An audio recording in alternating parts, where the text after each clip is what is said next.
What's going on, guys? This is Alex over here at My Freedom Smokes, and today we're going to be taking a look at the IPV D4 starter kit.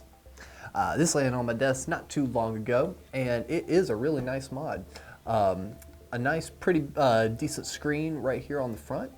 When you press the button, it does get a little brighter than when you release it dims. That way it kind of saves a little bit of battery life, though.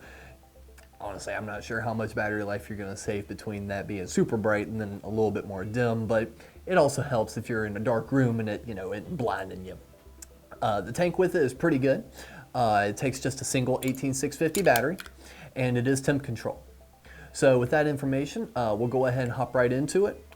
This coil that's pre-installed in here is a 0.5 coil. I'm running it at 35 watts, max VG liquid. Let's give it a shot and see what the clouds look like.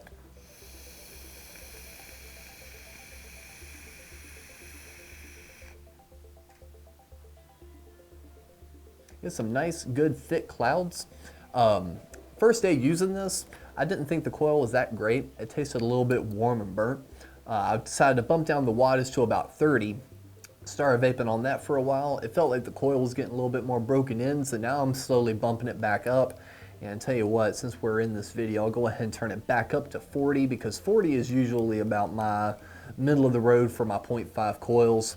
So let's see how this does again at a 40 watt.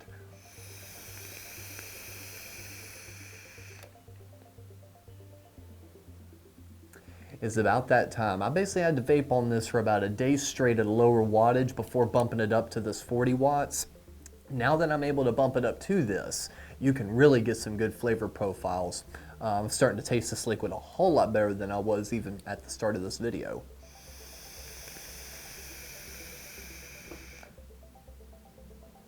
The mod itself is pretty easy to use. Like I said, you do have your nice bright screen here. It is temp control. And you have your simple on-off functions, being able to just click it 5 times on-off, but if you click it 3 times, you can cycle through and go to power mode or joule mode. And the joule mode is where you're going to want to go for essentially going back to your temp control. And doing the 3 clicks, you do get to cycle through all your different options as seen here.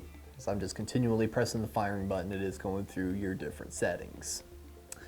Now, I want that in power mode, so now we're back in regular power mode, which is what we're going to run for your 0.5 coils. The tank itself, again, is really nice. It's a Canthal 0.5 in here, but the airflow and the removal of the tank is where we run into a little bit of an issue, I feel. Same with a few others that I've seen lately. They're not really giving you too much room between the top cap and your airflow, so you wind up grabbing both at the same time when you're trying to remove the cap. The best way I found to do it is to just get a really good grip on the drip tip and then rotate like that. By doing that, you're going to be able to get access to it a whole lot easier. Filling it up right there on the little slots on the side. When you're done, you just pop it right back on top and screw it on down.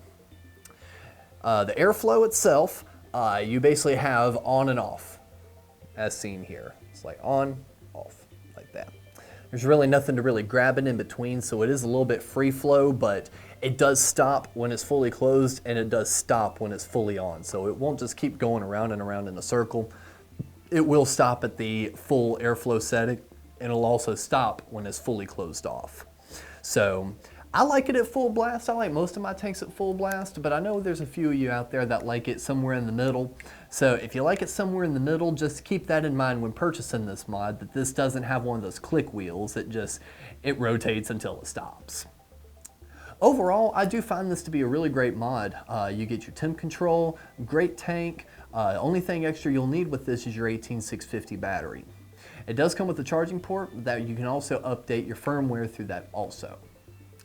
And inside the box, aside from your user manual, which I highly recommend you keep tabs on, you also get an additional replacement coil. This one is a 0.2.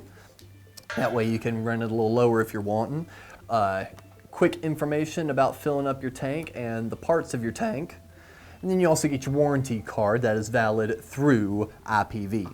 So for instance, if you have the kit longer than 60 days, which is what our warranty is, you'll be able to submit it through them and should be able to get all fixed up through their warranty system. So that's always a good thing to make sure and just have on hand just in case something bad were to happen. But as always, we're always going to make sure our customers are fully satisfied and taken care of. So if you have any questions about this mod or anything else, feel free to leave a comment below, and make sure and find us on our Facebook, Twitter, and Instagram pages to stay up to date on all things MFS. And until next time, thank you for vaping.